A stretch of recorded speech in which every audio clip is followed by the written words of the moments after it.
Querido Deus, hoje clamamos pela paz do nosso mundo. Tua palavra declara em Malaquias, capítulo 2, versículo 16b, que o Senhor odeia o homem que se cobre de violência como se cobre de roupas. Por isso, o Senhor nos desafia a que tenhamos bom senso e que não sejamos infiéis. Visita, pois, o teu povo e ajude-nos a promover a paz e a santificação, sem a qual ninguém verá o Senhor. Continuamos ainda meditando sobre Jesus e todos os desafios que ele traz para nós, sua mensagem, sua prática de evangelho e o que ele sonhou para a sua igreja.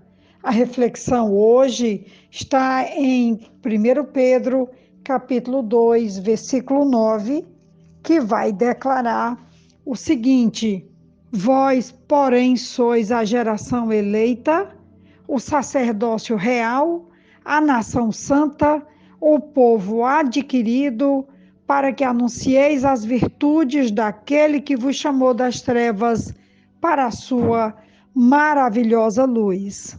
Aqui Pedro volta a tratar dos privilégios dos cristãos. São raça eleita, sacerdócio real, nação santa, povo de propriedade exclusiva de Deus. O Senhor havia prometido esses mesmos privilégios à nação de Israel, se ela se mostrasse obediente. Em Êxodo capítulo 19, versículos 5, 6, a parte A, diz assim: Agora, pois, se diligentemente ouvirdes a minha voz e guardardes a minha aliança, então sereis a minha propriedade peculiar dentre todos os povos, porque toda a terra é minha, vós me sereis reino de sacerdotes e nação santa. Devido à sua incredulidade, Israel não recebeu essas bênçãos prometidas e perdeu seu lugar como povo de propriedade exclusiva de Deus. Na era presente, a igreja ocupa o lugar privilegiado que Israel perdeu em razão da sua desobediência. Quando eu estava preparando toda essa reflexão, e eu gosto demais desse texto, que é um texto primoroso para a vida da igreja, a identidade da igreja, a condução, o dia a dia, o que a igreja tem, e ela tem muita riqueza, não riqueza de bens, mas riqueza da chamada celestial de Deus, do caminho dela, da posição dela, de como a igreja precisa ser a luz para as nações, como a igreja precisa ser o sal que tempera, o sal que dá o sabor, para fazer a diferença em um mundo que está corrompido de todas as formas.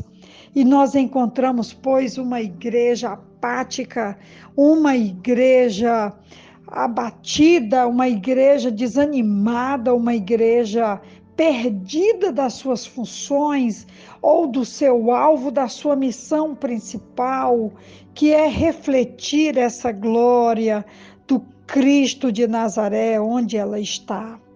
E eu então estava olhando aqui em todos os comentários, lamentando, porque a igreja tem se aliançado com políticas, e eu falo de políticas partidárias, eu falo de políticas corruptas, de políticas que não correspondem àquilo que Deus estabeleceu como princípio de justiça, como princípio de santidade, como princípio de ouvir a voz e guardar a aliança do Senhor, de poder mostrar ao mundo essa propriedade peculiar, exclusiva de Deus usar, manifestar a sua glória através da vida da igreja.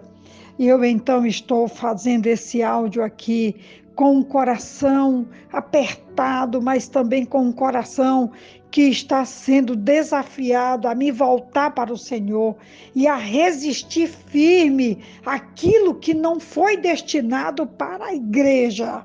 E o que foi destinado para a igreja é a glória do Senhor, é a presença do Senhor, é o poder e a autoridade do Senhor, que tantas vezes eu tenho visto que a igreja tem perdido ao longo da sua jornada, tem perdido essa autoridade, esse brilho, também esse glamour no sentido de que a igreja ela é diferente, ela é soberana, ela é gloriosa mesmo para ser a igreja que o Senhor escolheu para anunciar e também para testemunhar do poder e da graça dele.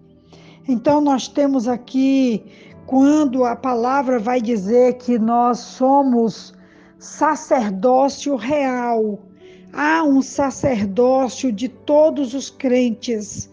O sacrifício que eles oferecem não é mais o de animais ou aves, mas é o sacrifício de si mesmos, como diz Romanos capítulo 12, no versículo 1, quando a palavra do nosso Deus vai dizer: rogo-vos, pois, irmãos, pela compaixão de Deus, que apresenteis o vosso corpo em sacrifício vivo, santo e agradável a Deus, que é o vosso culto racional. E ele vai dizer no versículo 2: e não vos conformeis com este mundo, mas transformai-vos pela renovação do vosso entendimento, para que experimenteis qual seja a boa, agradável e perfeita vontade de Deus. Que coisa linda podermos olhar para esse sacrifício, agora não mais o sacrifício de animais, não mais o sacrifício de aves, mas o sacrifício do povo de Deus, de poder sacrificar a si mesmo, crucificando e se escondendo atrás da cruz de Cristo e podendo viver realmente a chamada celestial que Deus nos chamou para vivermos.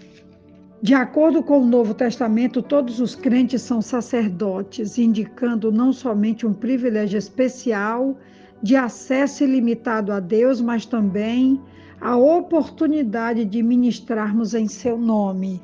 E aqui nessa declaração de Pedro 2,9, quando ele vai dizer que nós fomos chamados para anunciar a grandeza daquele que nos tirou das trevas para a sua maravilhosa luz. E ele vai dizer: antes vocês nem eram povo, mas agora vocês são povo de Deus. Vocês não tinham alcançado misericórdia, mas agora alcançastes misericórdia. E aqui nós temos a missão da igreja de testemunhar não só que Jesus salva, que Jesus cura, mas que também ele tem poder para ressuscitar, que ele tem poder para transformar, que ele tem poder para restaurar e para trazer uma nova história, inclusive para a vida da igreja. Não só para nossas vidas individuais, mas para a vida de toda a igreja.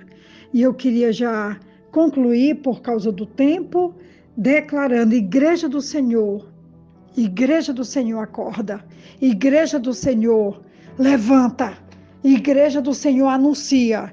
Igreja do Senhor, viva para a glória de Deus. Não para o mundo nem para os homens, mas para a glória de Deus. É a reflexão de hoje, é o desafio de hoje, é o desafio de todos os dias. Que Deus nos abençoe.